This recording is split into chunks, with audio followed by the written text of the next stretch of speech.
Tuloy po ang inspeksyon at investigasyon sa mga bilyong-bilyong pisong flood control project sa ating bansa. Gaya nga po sa Oriental Mindoro kung saan merong bumitak na dike. Sa drone video ng News 5, kita po kung gaano kalawak ang nasirang bahagi po ng dike sa Bungabong, Oriental Mindoro. Natibag ang dike noong pong nagdaang 2 linggo lang matapos po ang mga pag-ulang hatid ng habagat. Kaya para kay Governor Bons Dolor, maliwanag daw po na substandard ang mga gamit na materyales sa naturang pagpapatayo ng dike. Dahil dito'y agad pong sinibak ng DPWH Mimaropa ang sangkot na project engineer at ilang pang in-charge umano sa palpak na dike. Humiling na rin po ang lalawigan ng special audit sa Commission on Audit para po silipin ang mga flood control projects sa probinsya. Sa ating ulat panahon, mga kapatid, mas bumilis pa ang bagyong Waning habang kumikilos po palabas ng Philippine Area of Responsibility. Huli po yang namataan sa layong 650 kilometers sa silangan po yan, hilagang silangan ng Itbayat, Batanes. May lakas ng hangin na aabot sa 55 kph at pagbugso na hanggang 70 kph. Inaasahang lalabas na po ang bagyo sa ating bansa ngayong umaga. Sa ilang pang mga tampok na balita, pinangambahan po namang lalo pang maglilipa na ang mga illegal na online gambling website ngayon pong wala ng pasugalan sa mga e-wallet. Wala na po ang mga links ng online gambling sites sa mga e-wallet, kaya nga po ng GCash at PayMaya, kasunod nga po ng kautusan ng Bangko Sentral ng Pilipinas, pero lumipat daw ho naman sa ibang platform ang mga mananaya. Ayon po sa ibang mga parokyano, na-access na rin nila ang online sugat sa pamamagitan po ng mga messaging app. Nakakabili rin daw ng mga voucher pantaya sa online gambling sa mga kilalang online shopping app. Pwede rin po umanong mag-cash in sa mga bangko at mga bayad centers. At kuminsan nga po ay rumirekta na ang mga mananaya sa actual na online gambling app o mga website. Dahil dyan, nababahala po ang ilang mga mambabatas dahil nga po din sa sinasabi pong patuloy pa rin po na paglaganap ng online gambling. Patuloy po naman daw po nagbabantay ngayon ang Cybercrime Investigation and Coordinating Center at maaari na ho kasing dumami ang mga illegal na gambling sites dahil nga po sa pagbabawal na ito.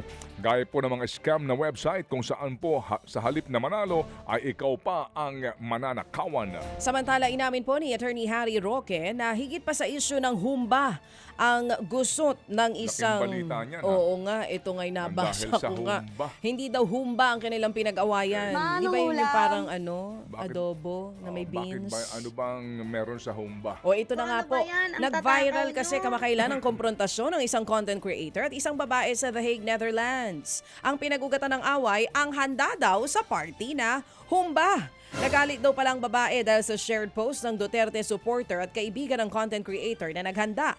Ang laman ng post, picture ni Roque na kumakain ng humba na may caption na nagsasabing natuwa raw sila dahil na-enjoy ni Roque ang handa. Pinatatawad na raw nila si Roque sa nila'y pang-red tag at pang-aaway niya sa content creator noon. Bagay na pinag-ugatan mismo ng nag-viral na komprontasyon. Ang dating tuloy kay Roque, tila nasumbatan siya dahil sa pagkain ng humba. Nagkaayos naman ang dalawa. Ang giit ni Roque, hindi lang humba ang ugat ng gulo dahil mayroon pa palang mas malalim na issue.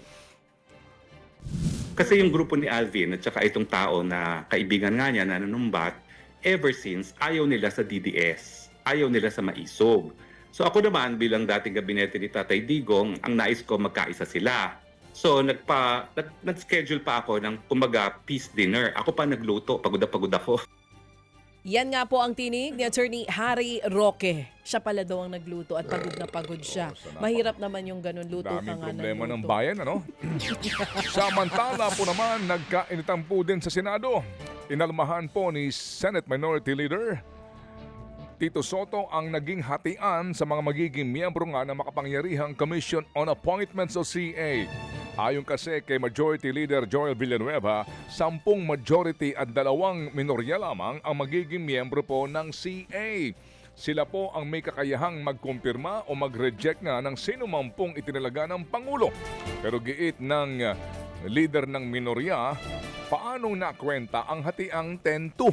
Dapat daw kasi ay party membership ang basihan ng hatian kung hindi kung mayorya o minorya.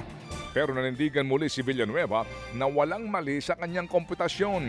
Gayunman, susundin daw po niya kung ano ang magiging hatol ng Senado sa kung sino magiging miyembro ng CA.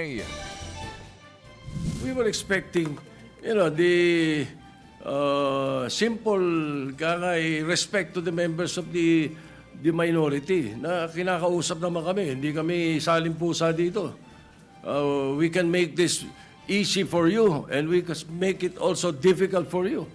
No one's robbing of anything. The power to choose who among them will sit as members of the Commission on Appointments belong to the Senate, Mr. President. And that's why, Mr. President, even this representation who made that motion will submit to the decision of every member. Ang issue ho kasi dito, may Supreme Court decision na opo sa isyong ito. Ano po? At yung nga ang sinasabi, dapat yung Supreme Court decision na ang mangibabaw kasi humantong na po sa Supreme Court ang isyong ito. So let them decide forthwith. Yan po ang sagutang tinig ni Senate Minority Leader Tito Soto at Majority Leader Joel Villanueva.